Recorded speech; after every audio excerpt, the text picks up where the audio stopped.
following training is sponsored by the Neoga Library System. We serve our member libraries in Niagara, Orleans, and Genesee counties.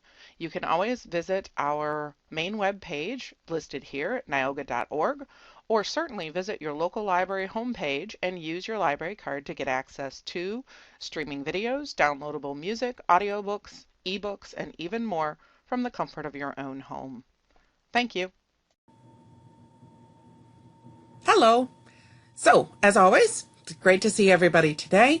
And I'm not saying that just because we're talking about attitudes. I hope I'm not saying that, at any rate, not just because. But moving on.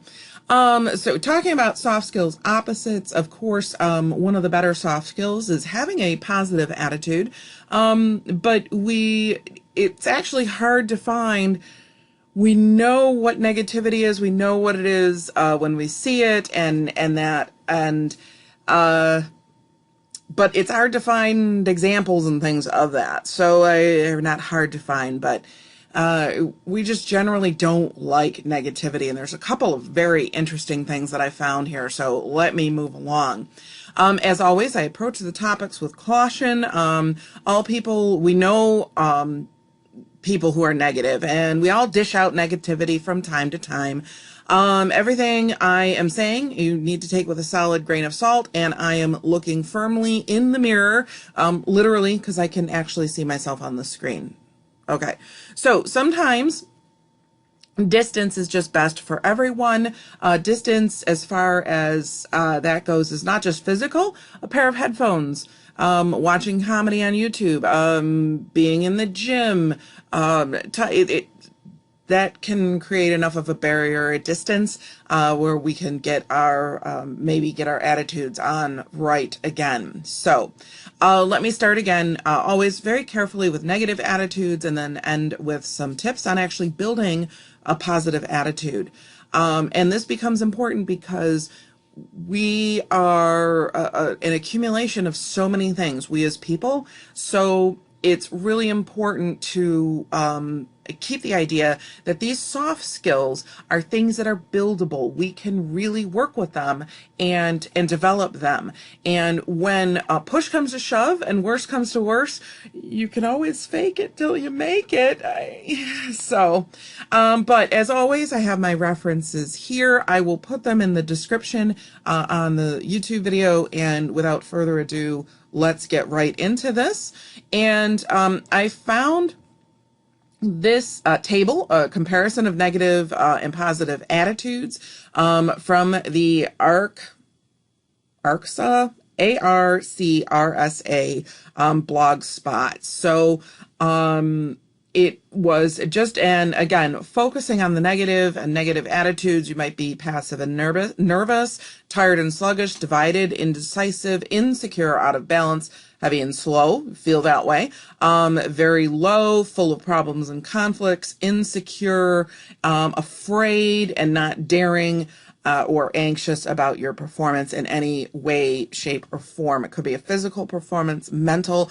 It could be sitting in front of a camera and wondering if you're, just talking to yourself. It happens from time to time. It's okay.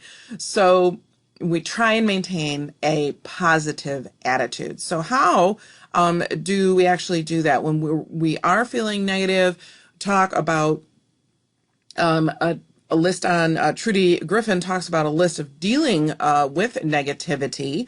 And remember, I'm trying as well to keep positivity and negativity separate from the people themselves. That is really important, because if we don't keep those separate, we'll never think that we can actually build on that. So Trudy Griffin again talks about, remember, you do not have to try and cheer them up to solve their problems or have a solution. You don't even have to do that for yourself, not right away. You provide your own support. You can provide support for other people. First time you encounter someone is actually being negative, provide a listening, compassionate ear. Try to help if he or she requests it. Everyone has a bad day, and sometimes you just need to blow off steam. That's okay, of course. Don't engage in negativity. Avoid trying to argue about why the person should not be negative in an attempt to make negative people change their tune. Oftentimes our first instinct is to argue, to point out why they should not be negative, and even with myself, this tends not to work with my own attitude. If I'm in a funk or people are in a funk, we have a tendency to have a lot of reasons why, and we want to kind of stay there sometimes.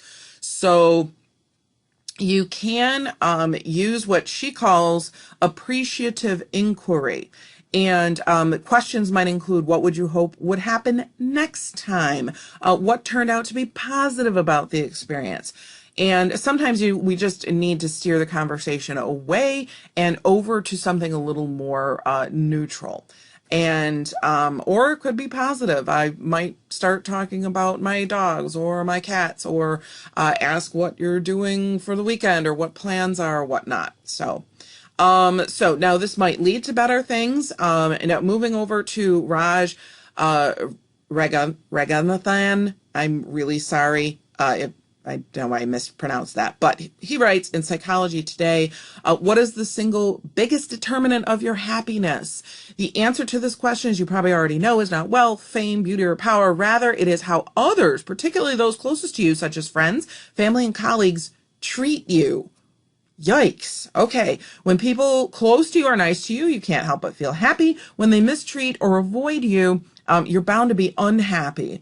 The reason our happiness depends so much on the quality of our relationships, and a lot of our closest relationships, is that we are, of course, supremely social creatures. We care so much about what others think of us that, as some of my findings show, this is Raj's findings, we would rather experience an unpleasant event, watch a bad movie, with those who share our negative opinions about the event than experience a pleasant event, watching our favorite team win in the company of those people who disagree with us. One more time. We care so much about what others think of us that, as some of the findings show, we would rather experience an unpleasant event, watch a bad movie, or even maybe watch a team lose, with those who share our negative opinions about the event than experience a pleasant event in the company of those who disagree with us. Wow. Okay. So where is all this negativity coming from? So Raj goes on to say, in brief, almost all negativity has its roots in one of three deep-seated fears. The fear of being disrespected by others, the fear of not being loved by others, and the fear that bad things are going to happen. These fears feed off each other and fuel the belief that the world is a dangerous place and people are generally mean.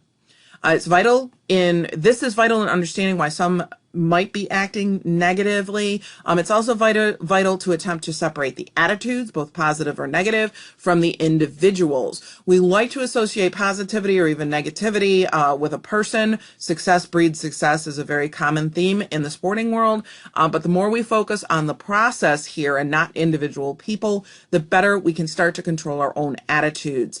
Maybe she is born with it. I'm not going to finish that. I'm sure copyright, there's a problem there. But maybe she's born with it, doesn't work. Okay. We are born with general dispositions. Absolutely. But we can certainly help control our attitudes from one minute to the next. So going back to Trudy Griffin, this was at her other article in WikiHow back in 2019. She writes a bunch. She had a ton of helpful hints. I've compressed them into 10. So we talk about understanding that a positive attitude will reduce negative emotions. Having a positive attitude will help you experience plenty of positive emotions. And notice that your feelings are actually following your thought patterns. So recognize the link between positive emotions and physical health. Link positivity, creativity, and attention in addition to physical benefits. A positive attitude produces an ability to think clearly and even absorb new information better. You can recover from negative life events more quickly. But please recognize, of course, change takes time. Think of building a positive attitude in the same way that you think of developing your strength, your endurance for fitness, physical fitness. It's the same. It takes the same effort and the same amount of time or more time. Okay. Doesn't happen overnight. And identify and nurture your strongest qualities. By doing so, you can actually go ahead and you focus on your strength and you create more positive emotional experiences. Writing in a journal does help. It doesn't have to take up a whole ton of your time. But if you write about some of the positive things you had happen in the day, identify times you had negative emotions, and note, especially if they seem excessive. She mentions in a situation, perhaps you're mortified for spilling coffee on your boss. Do you think that you'll be fired because of the incident and you'll never be able to find a job again? Extreme reactions to everyday occurrences or mild occurrences can absolutely block more positive and productive thinking. So going to those extremes, okay, and writing in a journal, taking that extra time and doing that can really block out that stuff. And when you see it in black and white, a lot of it is just, oh, I can't believe I thought that. So reframe negative moments as positive ones. Look over your list of negative moments. Spend some time reframing these moments in a way where you can get a positive or at least a neutral emotion out of the experience. If you did spill coffee on your boss, perhaps you offered, you were smart enough, you said, well, I'll offer to clean your shirt. Dry cleaning, I can buy you a different shirt, something like that, to reframe the reaction. All right. So, and if you didn't have that reaction, well, you can write that down and you can practice it mentally for the next time something happens, because there's always going to be something happening. Okay? And so you can draw on what she calls your happiness reserves. You can use positive memories, jokes, funny movies, or books to help build up a happiness reserve. And I think I saved the best for last. Again, like I said, I talk about these things looking at myself. Tame your inner critic. Okay. Your inner critic can be helpful, but it can certainly hurt your progress in building a positive attitude.